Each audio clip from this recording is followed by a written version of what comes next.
आप लोगों से हाथ जोड़ के निवेदन है कि वीडियो को पूरा देखें, चैनल को सब्सक्राइब करें। आप लोगों की सपोर्ट की मुझे बहुत ज़रूरत है। So guys please subscribe. Controversy today के अंदर आपको एक मरतबा फिर खुशामदीद कहते हैं। डसाल्ट जो फ्रांस का अदारा है, जो कि पहले मिराज बनाता था, अब राफेल बनाता है, उसकी मार्केटिंग का कॉन्ट्रैक्ट लगता है कि मोदी जी को मिल गया है, क्योंकि मोदी जी जो हैं उठते बैठ मोदी जी और उनके चेले चमूने जो हैं वो उठते बैठते राफेल राफेल राफेल कर रहे हैं। अब पता नहीं राफेल है कि राफेल है, और ये राफेल तो हो गया फेल। ठीक है, वो कैसे फेल हो गया? ब्रिगेडियर साहब, पहले जब भी इस तरह का कोई हथियार पाकिस्तान या इंडिया खरीदता था तो दूसरा मुल्क उसके ऊपर क्रिटिसाइज करता था, राइट? ये कैसा राफेल खरीदा है जिसको इंडिया ने तो अपने सर पे उड़ाया हुआ है, और हमें पाकिस्तान को उसके ऊपर जरा भी कोई नहीं हो रहा कि जनाब खरीदा तो जाओ, हमें ठंड है, हम क्यों इतने ठंड में बैठे हुए हैं? पहली बात तो जो आपने बात की, नरेंद्र मोदी राफेल राफेल जो करता फिर मार्केटिंग कर रहा है उसकी, जो डोनाल्ड ट्रंप का नाम नहीं ले सकता वो अंदर। हाँ, ठीक है ना, डोनाल्ड ट्रंप का नाम नहीं लेना आता, प्राइम मिनिस्टर है इंडिया का, शर्म करो यार, कुछ पढ़ाई दो इसको। अब आपने उसकी बात की, वो उसका था, क्योंकि ये जो एयरक्राफ्ट है ये बुनियादी तौर पे जो है ना लाइट वेट अनस्पेशलाइज्ड एयरक्राफ्ट, बिल्कुल ठीक है। जो हाई एंड फाइटिंग होती है ना, उसके लिए आपको हैवी फ्रेम वाला एयरक्राफ्ट चाहिए। बिल्कुल सही है, जैसे हमारा JF थंडर है। अब जब इसको पाकिस्तान, चाइना और इंडिया के सिनेरियो में लेके आएंगे तो जो राफेल की जो स्पीड है ना, वो अपना वो है मैक 1.8। अच्छा जी। J16 की जो स्पीड है वो है मैक 2.2। अच्छा, ये 1.8 ये तो मिग 29 से भी फिर आहिस्ता हुआ, आहिस्ता एयरक्राफ्ट है। उसके बाद ये है इसकी जो प्रैक्टिकल सीलिंग है ना वो बड़ी लो है, जबकि J16 की F-16 की प्रैक्टिकल सीलिंग जो है वो एक हायर सीलिंग एयरक्राफ्ट है। बिल्कुल ठीक है। अब इंडियन जो डिफेंस प्लानर हैं या पुराने इंडियन चीफ है, वो राफेल को देख रहे हैं S-400 के साथ मिक्स करके।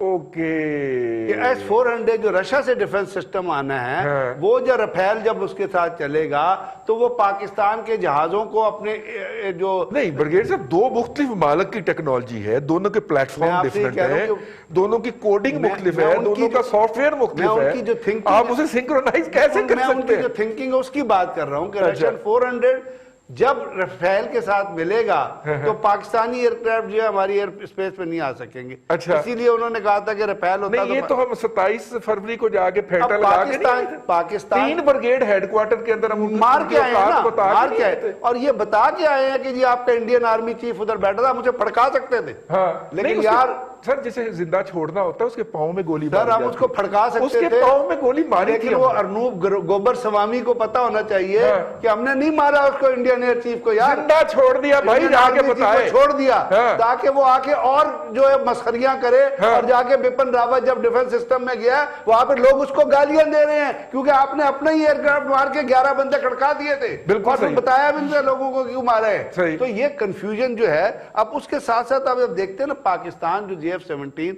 और चाइनीज जो J10 कर रहे हैं, वो technologically it is if not superior, it is going to match Rafale, बल्कि उसकी जी speed wise, body wise, interception wise. Sir आपको कहते हैं, इंडिया कहता है J12 और J10 और J20 की जितनी भी खसूसियात हैं वो अभी तक खुफिया हैं, क्योंकि उन्होंने वो एक्सपोर्ट नहीं की। वो एक्सपोर्ट इसलिए नहीं की कि वो सरप्राइज देंगे चाइनीज ने, कुछ तो अमेरिकन से, अमेरिकन वहां टेक्नोलॉजी जो है वो आया।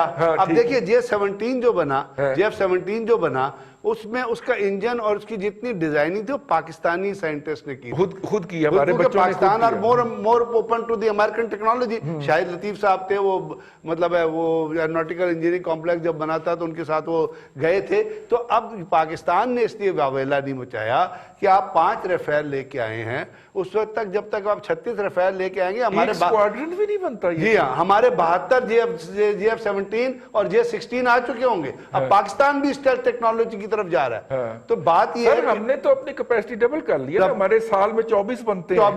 तो अब उसको मल्टीप्लाई महीने के 2। दूसरी बात ये कि अब इंडियन एयरफोर्स के पास पहले भी तो बेताशा जहाज थे, 800 जहाज थे, 798 के कितने जहाज? ठीक ठीक ठीक। एक चाइना, एक रशिया का, एक अमेरिका का, एक आपके पास, यानी एक पे स्टडी पढ़ रहा था, भानुमति का कुनबा है साहब, क्या वो आप फ्रेंच हैं, रशियंस हैं, इटालियंस हैं, आप देखते जाइए। वैसे आपके पास स्पेयर जी नहीं है उनके। हाँ। यानी एक टाइम ऐसा था कि इंडियन एयरफोर्स की स्टडी थी कि इंडिया के पास टायर रोटेशन के लिए टायर ही नहीं। आप सर अंदाजा करें कि ये जो हुआ है चाइना का हमला, उसके बाद इंडियन वजीर दिफा जो हैं वो रशिया के पास रिक्वेस्ट लेके जाते हैं कि हमें स्पेयर दे दीजिए, अल्लाह का नाम है, पैसे भी ले ली, पैसे आपको जमा करवाए हुए हैं, हमें स्पेयर दे दिए जाए। स्पेयर पार्ट का इतना बड़ा क्राइसिस है। अब रशियन स्पेशलिस्ट ने क्या, पिछले दिनों एक आर्टिकल आया था, उन्होंने कहा जी इंडिया जितने JF-17 ये अपना राफेल ले आए, चाइनीज टेक्नोलॉजी को और चाइनीज एयरक्राफ्ट को मैच ही नहीं करता, they still inferior to the Chinese technology and Chinese aircraft। Fail तो हो गए हो, फेल। भट्टी साहब की तरह, भट्टी साहब अब हमारे पास जो है 1967 में आने वाला मिराज है और उनके पास जो है वो 1973 में आने वाला MiG-21 है, ठीक है।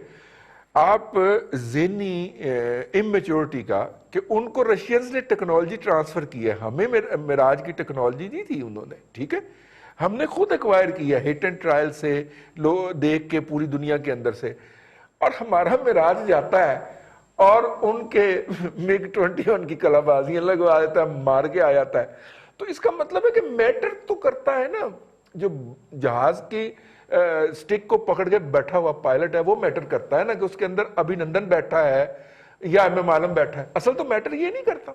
जी रही साहब, बिल्कुल मैटर यही करता है। अभी आप देख लें कि जो राफेल के ऊपर इतना वो शादियाने बजा रहे हैं, वो 60,000 करोड़ का एक जहाज है, जबकि JF थंडर और चैंगडू J-20 जो हैं उससे आधी कीमत से भी कम है। और उसका जो देखें, ये जो राफेल है दिस इज 4.5 जनरेशन है, 4.5 जनरेशन का है, और JF थंडर जो है वो 4.4 जनरेशन में आ जाता है अब, JF-17 जो है। इसी तरह जो चैंगडू J-20 है वो 5th जनरेशन का है, और उसकी टेक्नोलॉजी और JF थंडर की जो टेक्नोलॉजी है वो खासी मिलती जुलती है। वो ज़ाहिर है चाइना के साथ हमने मिलकर बनाया है। तो अब मसला ये है कि राफेल किधर 60,000 करोड़ रुपया जो है वो हम खर्चेंगे, हमने उससे आधी से आधी कीमत में इतना खूबसूरत जहाज बना लिया है, और उसके बाद ऑब्वियसली जो जज्बा होता है ना, मौसर, और उसके बाद वेट कैरी करना जो है वो अब ये देखिए 6,411 किलोग्राम वजनी जहाज है ये जो JF थंडर है, और वो 9,000 से ऊपर 99,000 किलोग्राम का जो जहाज है, और वो 99-100 किलोग्राम का जहाज है वो राफेल का। देखें बात यह है कि वो मॉडर्न होगा, उसमें गैजेट्स बहुत लगी होंगी, लेकिन जिस बंदे के शख्स के हाथ में वो स्टिक है ना, फ्लाइंग स्टिक जिसको आप कह लें, कि जो उसने उड़ाना है, जो उसका कंट्रोल है, उस पर कौन बैठा है? उस पर अगर तो वो बैठा है जिसके दिमाग में गोबर और पेशाब पी के वो बड़ा हुआ है, तो वो तो कुछ नहीं कर सकता जी। वो JF थंडर दे दें, उसको F-16 दे दें, वो तब भी उसके ऊपर वो इधर उधर ही फिरता रहेगा, घूमता रहेगा, लहराता रहेगा। लेकिन अगर हम जो है हमारे जहाज हैं, जिस तरह हमारे पायलट्स हैं, अगर हम इनको 1964 वाला जहाज भी दे देंगे ना, वो बगुटा जो होता था 2 इंजनों वाला, तो उसके अंदर से भी ये बॉम्ब बरसा के तो अपना काम पूरा करके वापस आ जाते हैं। अब यही फर्क है सिर्फ। दुनिया में रिकॉर्ड किसने कायम किया था शॉर्टेस्ट टाइम में जहाज गिराने का? एम आलम ने, और वो रिकॉर्ड अभी तक कायम है। और एम आलम क्या फ्लाई कर रहे थे? दरअसल रिकॉर्ड इसलिए कायम है कि दुनिया में इससे ज्यादा डरपोक फौज दस्तयाब ही नहीं है। हाँ जी, ये भी बात। उसके बाद रिकॉर्ड बनाया जो 12 कोट इनकम्पिटेंट नॉन प्रोफेशनल जो है, और वो दस्तयाब नहीं है, फौज नहीं कह सकते। और वो मिग आप बार कहते हैं, वो मिग नहीं है, वो MiG-21 है। इंडियन एयरफोर्स का और नरेंद्र मोदी का, तो उसने हमें JF-17 की प्रैक्टिकल टेस्टिंग का प्लेटफॉर्म प्रोवाइड कर दी। अगली बात सर, अगर वो ना करता तो हम JF-17 का मिसाइल किधर मारते? सर मिग जो है वो कंपनी बंद होने पे आ गई है, वो इंडियन इतने उसके तैयारे गिरवा रहे हैं कि कोई मिग खरीदने का नाम नहीं ले रहा। नहीं, पूरी दुनिया में राफेल का भी सिर्फ इंडिया ने लिया है, बाकी कोई नहीं ले रहा। आपको हथियार बनाने के लिए लाइव टेस्टिंग अमूमन बड़ी कम होती है, तो शुक्रिया नरेंद्र मोदी का, उसकी अकल का, JF-17 30 की लाइव टेस्टिंग का उसने हमें प्लेटफॉर्म प्रोवाइड किया, और 8 लोग गाहक मिल गए। जब उसने कहा कि ऑटोमेटिक मार्केटिंग हुई, JF थंडर ने मारा है तो फिर हमें तो गाहक मिल गए। ब्रिगेड साहब आखिरी बात, भट्टी साहब की इजाजत से, भट्टी साहब जी आपकी इजाजत से, जी। इस वक्त इंडियन मीडिया में ये पूरा तराना गाया जा रहा है कि एक राफेल के लिए 6 JF थंडर होंगे तो वो उसको कवर कर पाएंगे।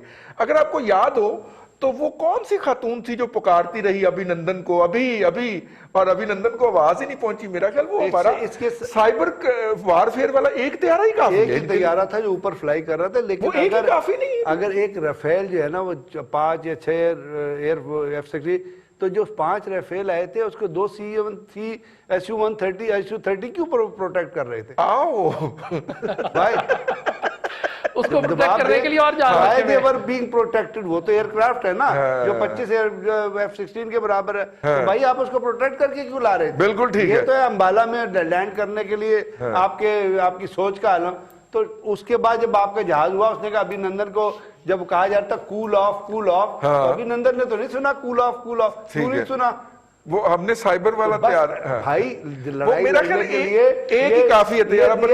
ये दिमाग चाहिए होता है, ये दिमाग। ब्रिगेड साहब टाइम ओवर हो गया। गोबर ना डालो।